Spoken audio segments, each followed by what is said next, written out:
வாமனன் வடிவத்தில் காலனாக வந்துள்ளாய் நாராயணரே. நீங்கள் வீணாக கவலை அடைகிறீர்கள் குருதேவா. இவர் நாராயணராக இருக்க முடியாது. இவர் வேறு யாரோ. எச்சரிக்கிறேன் அசுரராஜா.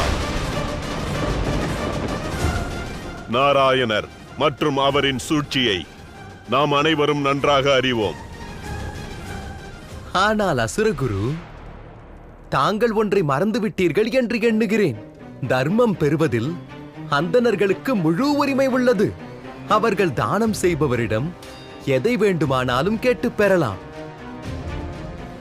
ஆனால் அசுரராஜா, நாராயணனை பார்த்து எதற்கு பயப்படுகிறீர்கள்? ஒருவேளை நாராயணன் தங்களுடைய இந்த அஸ்வமேத யாக குதிரையை பிடித்து விட்டால் அதன் பிறகு தாங்கள் என்ன செய்வீர்கள்?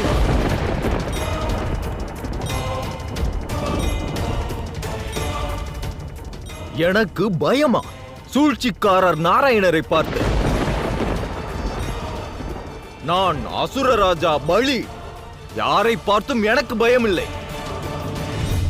நான் கூறுவதை நம்பு அசுரராஜா பலி. நான் உனது குரு. வாமனன் உன்னை தூண்டிவிட முயற்சிக்கிறார். இவர் கூறுவதை கவனிக்காதே. நிச்சயமாக என் மனது கூறுகிறது, இவர்கள் நாராயணரும் நாராயணியுமாகும்.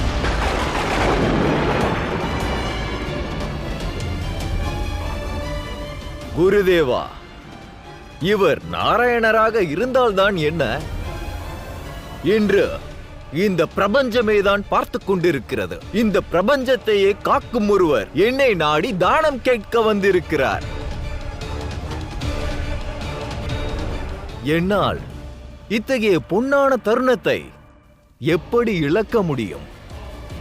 இன்று இவருக்கு தானம் அளித்து நானும் என் பெயரும் அழிவற்றதாக மாறிவிடும். குருதேவா, இந்த பிரபஞ்சமே என்று பார்க்க போகிறது. அனைவருக்கும் தானம் கொடுக்கும் நாராயணருக்கு இந்த அசுரராஜா பலி தானம் கொடுத்ததாக இருக்கட்டும்.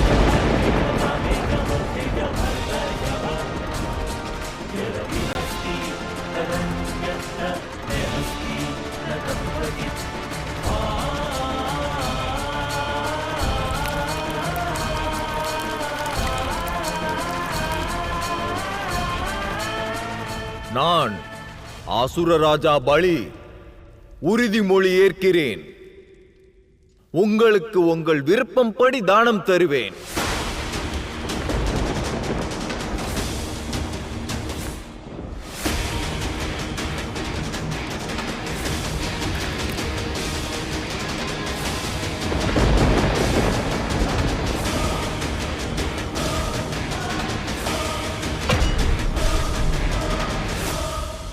இப்பொழுது கேளுங்கள், உங்களுக்கு என்ன வேண்டும்? தனங்களா, தானியங்களா? இல்லை ராஜா, நான் ஒரு அப்பாவி ஏழை அந்தணன், ஓர் நிலமற்ற ஏழை ராஜா. எனக்கு கொஞ்சம் நிலம்தான் வேண்டும். எனக்கு என்னுடைய காலடிப்படி வெறும் 3 அடி நிலம்தான் வேண்டும். தருவீர்களா?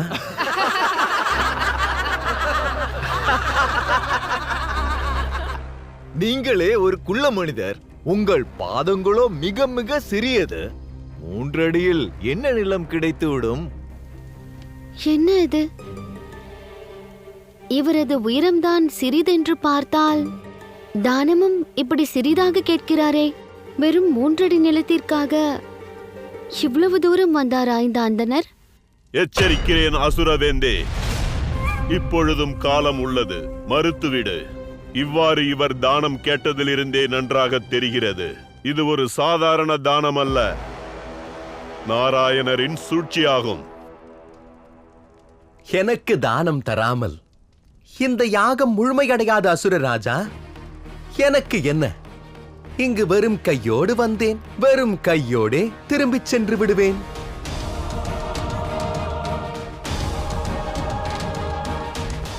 நில்லுங்கள்.